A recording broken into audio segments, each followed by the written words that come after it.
J'avais l'impression que avec les autres, on pourrait s'entendre. Et quand je dis on pourrait s'entendre, ça veut dire on peut aussi les racheter. Les leaders congolais de l'époque que les Belges, la presse belge appelait les modérés, ils n'étaient pas si modérés que ça, ils étaient surtout corruptibles.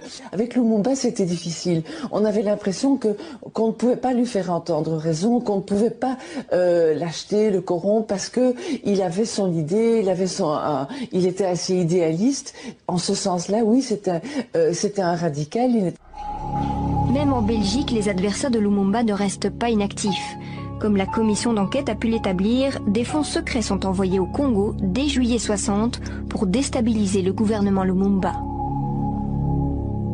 Ce qui m'a frappé, c'est la piste de l'argent. C'est de découvrir qu'en 60, la Belgique avait voté un budget spécial qui était tout de même de 7 millions d'euros, ce qui n'était pas rien pour l'époque, qui était un budget spécial pour se concilier les faveurs des leaders congolais de l'époque. Aujourd'hui, je me dis, mais au fond, c'est une leçon qui leur a été enseignée en 60, et ben ils l'ont bien apprise, mais il faut retourner aux sources. Donc cet aspect de fonds secret qui échappait au contrôle parlementaire, qui était destiné à soudoyer les dirigeants congolais de l'époque, c'est quelque chose qu'on ne savait pas, en tout cas moi je ne le savais pas, et qui m'a vraiment fait réfléchir.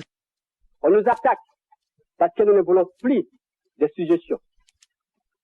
On nous attaque parce que les membres du gouvernement congolais sont des hommes honnêtes qui n'acceptent pas la corruption. On a voulu nous acheter. On a voulu m'acheter moi-même, pas des millions. Je refusais, je n'accepterai pas un centime pour mon peuple. Et aujourd'hui, le gouvernement belge a mobilisé des fonds pour acheter des mécontents, des ingrits, à travers le pays, qui jour par jour, dans les journaux, dans les presses, montent une campagne organisée contre le gouvernement, contre la nation. Des évêques abandonnent leur mission d'évangélisation pour s'ingérer dans les affaires de l'État.